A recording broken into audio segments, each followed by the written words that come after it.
ഷമാ മുഹമ്മദ് 2-3 ആഴ്ചയ്ക്ക് മുമ്പ് താങ്കളുടെ ഒരു പ്രസംഗത്തിന് പുറത്ത് വിദ്വേഷ പ്രസംഗത്തിന് താങ്കൾക്കെതിരെ കേസുണ്ട്, താങ്കൾക്കെതിരെ വരെ കേസുണ്ട്. എന്നിട്ടാണ് ഈ ചർച്ചയിൽ വന്നിട്ട് എന്നെ കൂടെ അധിക്ഷേപിക്കുന്നത്. അല്ലല്ല, ഇത്തരം വാക്കുകൾ ഉപയോഗിക്കരുത്. പെണ്ണുപിള്ള മര്യാദ സംസാരിക്കണം കേട്ടോ. ഇതാ എന്റെ രാജ്യപാൽ. Sorry manager, goodbye. Sir ജീവിച്ചിരുന്നാ നമുക്ക് വീണ്ടും കാണാം. കോൺഗ്രസിന്റെ AICCയുടെ ദേശീയ വക്താവ്, അതോടൊപ്പം തന്നെ കോൺഗ്രസിന്റെ മീഡിയ ഇൻചാർജുമായിരുന്ന രാധിക ഖേര. രാധിക ഖേര പാർട്ടിയിൽ നിന്ന് പുറത്തു പോകും. ദേശീയ വക്താവും അല്ല, മീഡിയ ഇൻചാർജും അല്ല. വെറുതെ വന്ന് പറയണ്ട, ജസ്റ്റ് മീഡിയ കോർഡിനേറ്റർ ആണ് അവര്. നിങ്ങൾക്ക് ഞാൻ വാർത്ത വെറുതെ വന്ന് പറയാം. ഈ തള്ള ഇപ്പോഴും ജീവിച്ചിരിപ്പുണ്ടോ? അല്ല, ഞാൻ വാർത്തയാ പറയുന്നത്. ക്ഷമ വാർത്തയിലുള്ളതാണ് പറയുന്നത്. ഓ എന്ന് ഞാൻ വിശ്വസിക്കണം. അവര് മീഡിയ ഞാൻ നിങ്ങളെ ഇന്ന് തിരുത്തുന്നു. എന്റെ പാർട്ടിയിൽ ഉണ്ടായ ഒരു വ്യക്തി, എനിക്കറിയാം അവരുടെ പൊസിഷൻ എന്താണ്. എന്തോ അലമ്പുണ്ടാക്കാൻ വന്നിരിക്കുക. അതെ, BJP ഒരു സെക്കൻഡ് ഒന്ന് നിൽക്കൂ. നീ BJP വാർത്തയെന്നായിരിക്കും, OPND എന്നായിരിക്കും എടുത്തിട്ടുണ്ടാവും. BJP ഒരു സെക്കൻഡ് ഒന്ന് നിൽക്കൂ. കാണൂ, RSS പറയുന്ന കാര്യമില്ല നീ പറയുന്നപ്പോഴും. നല്ല കുടുംബത്തിൽ പിറന്നവരാണെന്ന് തോന്നുന്നു, സംസ്കാരമുള്ള ഭാഷ. നീ RSSന്റെ അല്ലേ? ക്ഷമ, പേര് വിളിക്കൂ. ക്ഷമ, അല്ലല്ല, ബഹുമാനത്തോടെ സംസാരിക്കുക എന്നുള്ളതാണ്. പണിക്കരെ തുടർന്നോളൂ. ക്ഷമ, നിങ്ങൾക്ക് മറ്റുള്ളവരോട് പ്രതിപക്ഷ ബഹുമാനം ഇല്ല എന്നുള്ള കാര്യം എനിക്കറിയാം. അതുകൊണ്ട് പ്രശ്നമൊന്നുമില്ല. അല്ല, ക്ഷമ, ഇത്തരം വാക്കുകൾ ഉപയോഗിക്കാതിരിക്കുക ദയവീത്. നിനക്കെന്നൊക്കെയാണോ നിങ്ങൾ ഒരു ചർച്ചയിൽ വന്നിട്ട് ആൾക്കാരോട് സംസാരിക്കുന്നത്? എനിക്കതാ പറ്റുള്ളൂ Panicker. You are only for that. സത്യം എന്ന് പറയണം. ശ്രീ വേണു, താങ്കളുടെ അതിഥിയാണ് ഞാൻ. മോൻ തന്നെ അത് തീർക്കണം. ഇതെന്താ സാർ, ഇതൊരു ചീള് കേസല്ലേ സാർ, എന്നെ സോൾവ് ചെയ്യും. നിശ്ചയമായും ക്ഷമ, ഒന്ന് സഹകരിക്കുക, അത്തരം വാക്കുകൾ ഒഴിവാക്കുക.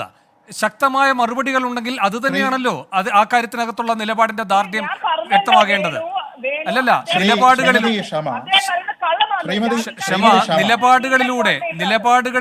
തന്നെ മൂച്ചേട്ടെ ഒന്ന് പറഞ്ഞ രണ്ടാമത്തെ തുണി പൊക്കി കാണിക്കും. ഞാൻ നിങ്ങളുടെ ദാർഢ്യം പ്രകടമാകട്ടെ, മോശം വാക്കുകളിലൂടെ അല്ല. പണിക്കർ തുടർന്നോളൂ. ശ്രീമതി ക്ഷമ, നിങ്ങൾ കോൺഗ്രസിന്റെ വക്താവ് എന്ന രീതിയിൽ നിങ്ങൾ കോൺഗ്രസിന്റെ മൂല്യങ്ങളെ റെപ്രസെന്റ് ചെയ്യുന്നുണ്ടെങ്കിൽ പ്രതിപക്ഷ ബഹുമാനത്തോടു കൂടി സംസാരിക്കാനായിട്ട് നിങ്ങൾ ആദ്യം മുതൽ ക്ലാസ്സിന് പോകണം. ഞാനൊരു സത്യം പറയട്ടെ, ഞാനൊരു തന്തയില്ലാത്തവന. എങ്ങനെയാണ് നിങ്ങൾ ആൾക്കാരെ അഭിസംബോധന ചെയ്യേണ്ടത്, സംസാരിക്കേണ്ടത് എന്ന് പഠിക്കണം. നിങ്ങൾ ആദ്യം വന്നിട്ട് പറഞ്ഞ ഞാൻ BJPയുടെ ഒരു വക്താവാണ്, നിരീക്ഷക്കാരൻ എന്തിനാ പറയുന്നത്? കണ്ടാൽ മെന്റൽ ആണെന്ന് പറയില്ല. എന്താ? ഒന്നുമില്ല, അധികമൊന്നുമില്ല. 2-3 പിരി എവിടെ അതെന്തിനാ വന്നിട്ട് പറഞ്ഞത്? ഞാൻ BJPക്കാരൻ. ശ്രീ വേണു പറയട്ടെ, ഞാൻ BJPക്കാരനായിട്ടാണോ അദ്ദേഹം എന്നെ വിളിച്ചതെന്ന് ശ്രീ അല്ല ക്ഷമ, നമുക്ക് മറ്റ് അല്ലല്ല, ഒന്നാമത് പണിക്കരെ വ്യക്തിപരമായി കേന്ദ്രീകരിച്ചൊരു ചർച്ചയല്ല ഇവിടെ നടക്കുന്നത്. അത് മനസ്സിലാവണമെങ്കിലേ തന്തയ്ക്കും തള്ളയ്ക്കും ജനിക്കണം. ദേവീത് ക്ഷമ സഹകരിക്കുക, ആ രൂപത്തിലുള്ള പ്രതികരണങ്ങൾ നടത്താതിരിക്കണമെന്ന് അഭ്യർത്ഥിക്കുന്നു. പണിക്കർ തുടരൂ. ഇവിടെ ഉയർന്ന വാദങ്ങൾക്കുള്ള മറുപടി പണിക്കർ.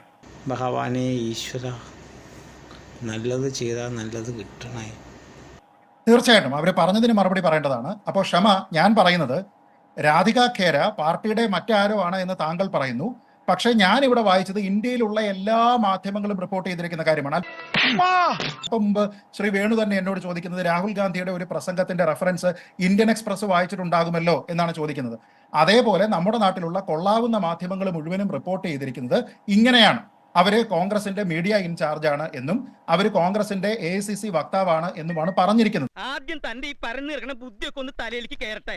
ഇങ്ങോട്ട് കുജാര കുജാര, ഇങ്ങോട്ട് കുജാര. ഈ ഭരണഘടന അവർക്ക് വേണ്ട.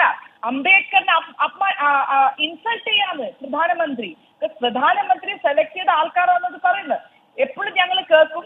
ഇന്നിപ്പം പറയാം, സാം പിട്രോഡറിനെ പറ്റി പറഞ്ഞു. ഞങ്ങൾ സാം പിട്രോഡറിന്റെ നേരെ നടപടി എടുത്തു. ഞാൻ ചോദിക്കുന്നു, നിങ്ങൾ രമേശ് പിന്നൂരിന്റെ പോലെ എന്ത് നടപടി എടുത്തത്? അദ്ദേഹം പറഞ്ഞിട്ട് വേറൊരു MP അവിടെ രാജിവെച്ച് പോവുകയാണ്. എന്തിനാ തെറ്റിദ്ധരിപ്പിക്കുന്നത്? ഓട്ടോ ഓസ്ട്രേലിയൻസിനെ പോലെയും നെഗ്രിറ്റകളെ പോലെയും മംഗോളിയൻസിനെയും പോലെയാണെന്ന് പറഞ്ഞ അധീർ രഞ്ജൻ ചൗധരിക്കെതിരെ എന്ത് നടപടി എടുത്തത്? രാജിവെച്ചോ? ഷമാ മുഹമ്മദ് 2-3 ആഴ്ചയ്ക്ക് മുമ്പ് താങ്കളുടെ ഒരു പ്രസംഗത്തിന് പുറത്ത് വിദ്വേഷ പ്രസംഗത്തിന് താങ്കൾക്കെതിരെ കേസുണ്ട്. വേണു താങ്കൾക്കെതിരെ വരെ കേസുണ്ട്. എന്നിട്ടാണ് ഈ ചർച്ചയിൽ വന്നിട്ട് എന്നെ കൂടി അധിക്ഷേപിക്കുന്നത്. നമ്മൾ സംസാരിക്കുമ്പോൾ ഈ തെമ്മാടി വിരുദ്ധില്ലാതെ സംസാരിക്കാൻ ഇവനെ തടയണ്ട, അയച്ചു വിട്ടേക്ക്. ഇവന് കിട്ടാനുള്ളത് നമ്മളായിട്ട് മുടക്കണ്ട. നീ തീർന്നടാ, നീ തീർന്നു. അല്ലല്ല, ഇത്തരം വാക്കുകൾ ഉപയോഗിക്കരുത്. പെണ്ണുമ്പിള്ള ഇത്തരം മര്യാദയ്ക്ക് വാക്കുകൾ ഉപയോഗിക്കരുത്. സംസാരിക്കണം കേട്ടോ. പൊളിറ്റിക്കൽ പ്രൊട്ടക്ടർമാരുടെയും മുതലാളിമാരുടെയും ഉള്ള ബലത്തിൽ നീ എന്റെ നേരെ നാളെ അടിച്ച് നിന്റെ കാരണം ഞാൻ പൊട്ടി. നിങ്ങളെ വീട്ടിൽ സംസാരിക്കുന്ന ഭാഷയൊന്നും ഇവിടെ വന്ന് പറയരുത്. കിട്ടിയാ ഇല്ല, ചോദിച്ചു വാങ്ങിച്ചു പോവാ. ഞാനങ്ങനെ ഒരു ചർച്ചയിലും അങ്ങനെ മോശമായിട്ട് പെരുമാറാറില്ല. മറ്റുള്ള പാനലിസ്റ്റുകളോടാണെങ്കിലും ഇനി മൂന്നാമതൊരാളിനെ പറ്റി സംസാരിക്കുന്ന സമയത്താണെങ്കിലും മോശമായിട്ടുള്ള യാതൊരു വിധത്തിലുള്ള വാക്കും ഉപയോഗിക്കാറില്ല. ഇവന്മാരെയല്ല, ഇവന്മാരെയൊക്കെ തീറ്റിപ്പോരുന്ന ഇവന്മാരെ തന്തേനെ ആദ്യം തരണം. അതിശക്തമായിട്ട് വിമർശിക്കാറുണ്ട്, പല കാര്യങ്ങളും പറയാറുണ്ട്, ട്രോളി സംസാരിക്കാറുണ്ട്. പക്ഷേ ഈ രീതിയിലുള്ള അമാന്യമായിട്ടുള്ള ഒരു ചർച്ചയിൽ ഉപയോഗിക്കാൻ പാടില്ലാത്ത രീതിയിലുള്ള അൺപാർലമെന്ററി ആയിട്ടുള്ള വാക്കുകൾ ഉപയോഗിക്കാറില്ല. സാറൊരു വലിയ മനുഷ്യനാ. വലിപ്പം കുറക്കണം. ഞാൻ പോയി വരട്ടെ മക്കളെ. 2-ാം തീയതി വരാം. ഏത് മാസം? എല്ലാ മാസവും 2-ാം തീയതി ഉണ്ടല്ലോ.